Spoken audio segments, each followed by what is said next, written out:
So welcome everyone, welcome back. Obviously excited to be here. Just to say a couple words and then I'll take as many questions as you may have. But I'm coming up on my second year anniversary with the organization in November. So time has certainly flown. I think the first 2 years of my tenure here have been very much about change and transition and restructuring and retooling the business side of our organization so we can operate a little bit more efficient and produce better results. I'm really excited to say to you today that I think those days are behind us and you're going to see less change and transition on the business side. And it's for us more about operating a great company both on the Trailblazer side and on the Arena side as well. So our staff, which I'm very happy with, the team that we've assembled over the last couple of years, both from a key management perspective and just the population as a whole, the employees that we have here, I'm very, very satisfied with and excited that we can march forward and operate and produce hopefully some good results going forward. So our areas of focus on the business side will continue to be working with Neil to ensure that we're partnering and helping create an atmosphere for our players to be really successful and win a lot. So we'll continue to do that. As with every year, we're going to be laser focused on ticketing, on sponsorship, on digital, on the overall fan experience. Non-Blazer events, which is something that people don't realize, but we spend a lot of time on, is ensuring that we have great concerts and family shows here in addition to all the sporting events that happen in the Moda Center. And then capital improvements, you'll notice and have seen over the last little while that we're spending a lot of time trying to improve our facilities, and that's something that we'll be unveiling a lot of new stuff on opening night and something that we'll be focused on going forward as an organization as well. So with that being said, I'm happy to take as many questions as you guys may have. Chris, first of all, I wonder what your season ticket renewal percentage was. And then also, obviously for years, franchises kind of operated at a loss. I wonder how close you are to changing that and operating at a profit. Do you expect that to happen anytime soon? Yeah, on the profitability question, we're still tracking towards that for next year. I think I've been on record with that in the past, and we're progressing very nicely as it relates to that. From a season ticket renewal perspective, we're over 95% this year, so certainly it's a great statement from our fans. There's a lot of excitement in the marketplace about what happened last year, and they represented that with true Rip City form by signing up and renewing at amazing numbers. So we're just really, really humbled by our season ticket holders and the support that they give us on an annual basis. But this year it's been really, really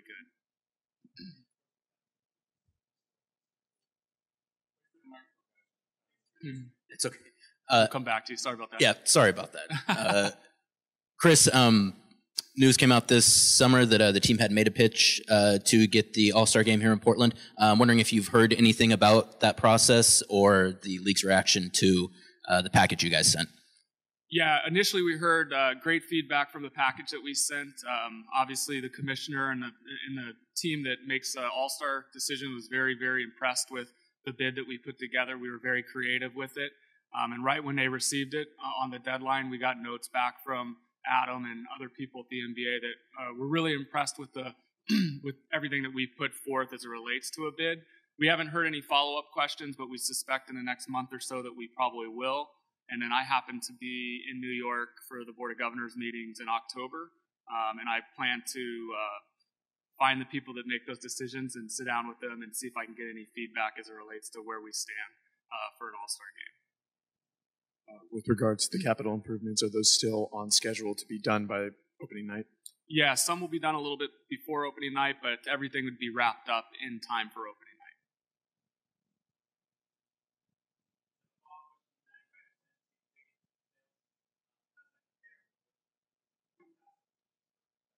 We're always around the 90% mark, maybe 88%, 89%.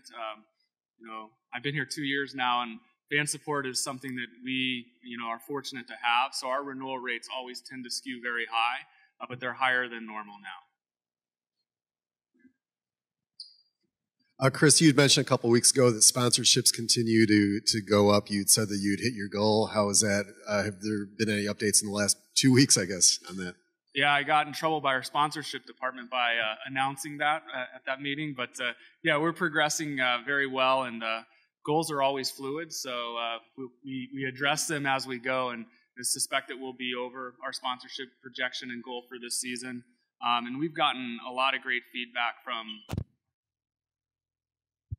think you were at the Daimler press conference that are really excited about partnering with us, and as are we. I mean, one of the things I think we've evolved as an organization a lot in 2 years is what we can provide partners, whether it's analytics or surveying or accomplishing goals that are going to help drive ROI for sponsors. I think we've made a lot of strides in those areas, and I'm really happy with that particular area of our business.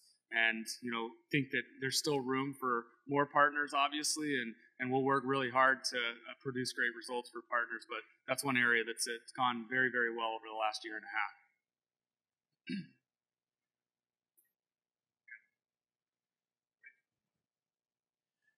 When Neil was up, Chris, talking about it, wanting the organization to be a players first organization, he mentions you and Terry in helping with that. What role do you play in helping the Trailblazers be a players first organization in your role as president? Well, we don't make decisions without thinking about what's the impact, good or bad, on players.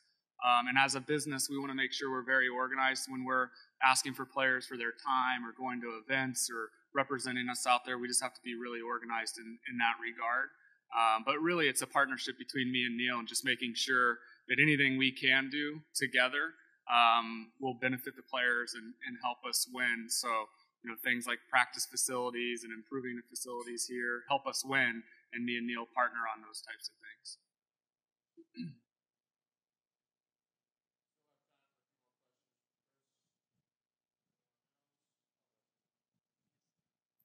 Talk about, is there something that you've instituted this year that you're most excited about, and you can talk about that? There's a lot of things. I'm excited about the 300 level bar that we've built. You can see it as you walk out. It's the first external renovation that we've done on the building. I think it's an unbelievable space. I think people are going to enjoy it before games, at halftime, and I'm excited to really improve the offerings on the 300 level because those fans really support us on a nightly basis.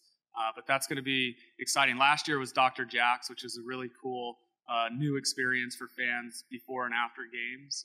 And this year, I think that experience on the 300 level is going to be really neat and hopefully appreciated by our fans up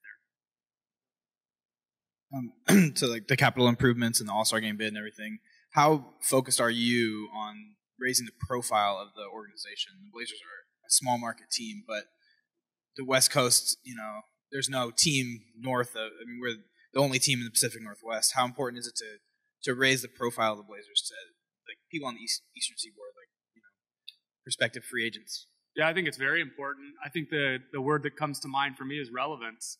And you do things like improve your facility, bid on AllStar games, improve your practice facilities, so we can be more relevant out there. And Neil and I are very focused on that. And unfortunately, we have an owner that allows us to go do some of these amazing things because he provides us an environment to let us go do it, and obviously resources to go do it as well. So relevance is something that we talk about a lot as an organization. On the business side, it's just running a great organization, and things like having unbelievable digital assets, a great app, great website, being cutting edge and innovative.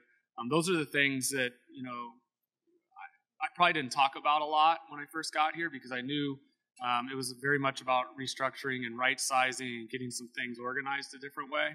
So now we can turn tons of attention towards leading the industry. One area that we are leading the industry right now is what we've done with our food experience in the arena. So we get calls frequently from NBA teams and HL teams about how drastically we've changed kind of the food experience when people come to our games, highlighting some of the local restaurants that we've brought in here. It's something that I think our fans have relayed to us is very important to them, and we've reacted. And if you look at our food experience now versus what it was 2 years ago, it's drastically and dramatically changed. And I think you're going to see a lot of organizations kind of take the local approach that we took and try to implement it in their buildings as well. It seems like with the talk about a new TV contract and the scale of the league might be getting a little bit bigger, but how do you see that helping the business side of things on your end for making more renovations and more capital improvements? Yeah, I think those deals obviously help organizations be more economically profitable, which then you can pump back into your organization and investment. And we're all excited about the potential of what a national TV deal can do.